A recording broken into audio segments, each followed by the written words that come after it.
এর একটুখানি নেবেন আর প্লেট ভরে ভাত খেয়ে নেবেন। খিচুড়ির সাথে তো আরও পারফেক্ট, গরম গরম খেতে এত মজা হয়। চলুন তাহলে দেখা যাক। সুপ্রিয় দর্শক, আসসালামু আলাইকুম, সবাইকে ওয়েলকাম। এখানে আমি সামান্য একটু সরিষা তেল দিয়েছি, দিয়ে দিলাম 2টা দেশি রসুনের সম্পূর্ণ কোয়াগুলো। রসুনটা একটু ভেজে এখন অ্যাড করে দিলাম টমেটো। এখানে আমি 4টা টমেটো নিয়েছি 2 ভাগ করে।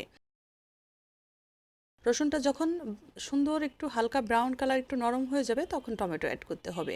ঢাকনা দিয়ে ঢেকে রান্না করে নিলাম 3-4 মিনিট। এখন একটু উল্টিয়ে পাল্টিয়ে দিলাম যাতে দুই পাশে সুন্দরভাবে একই রকম হয়। দেখেন হয়ে গেছে। এখন ঢাকনাটা তুলে নিলাম। এই পর্যায়ে যখন চলে আসবে, টমেটোর গায়ে যে খোসাটা আছে না, ওইটা আস্তে আস্তে এভাবে করে তুলে ফেলে দিব। স্প্যাচুলা দিয়ে সুন্দর করে এভাবে স্পেস করে করে এটাকে একদম রসুনগুলা এবং টমেটো সব একদম গলিয়ে নিব। দেখেন এই যে এরকম করে।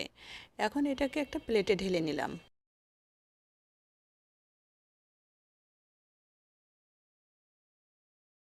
এখানে আমি 3টা পেঁয়াজ একদম ঝুরি করে কেটে নিয়েছি, আর নিয়েছি 7-8টা কাঁচামরিচ ঝুরি করে কেটে, আর ধনিয়া পাতা। স্বাদ অনুযায়ী লবণ দিয়েছি, হাফ চা চামচ লবণ এখানে লেগেছে। সব কিছু একসাথে খুব ভালো করে একটু মেখে এখন বেশ খানিকটা সরিষার তেল দিয়ে দিলাম, আর হাত দিয়ে মেখে আমি এটার সাথে খাওয়ার জন্য খিচুড়ি রান্না করেছি। হ্যাঁ, ভুনা খিচুড়ি শাক দিয়ে, তার সাথে করেছি এই টমেটোর ভর্তাটা। আল্লাহ, এত টেস্ট হয়েছে! অবশ্যই আপনারা বৃষ্টির দিনে খিচুড়ির সাথে এটা সার্ভ করবেন, এবং ভাতের সাথে তো মানে কি বলবো, যদি না করে খান ভীষণ মিস করবেন। অবশ্যই আজই ট্রাই করবেন। এত মজার একটা রেসিপি, না করলে কিন্তু ভীষণ ভুল করবেন।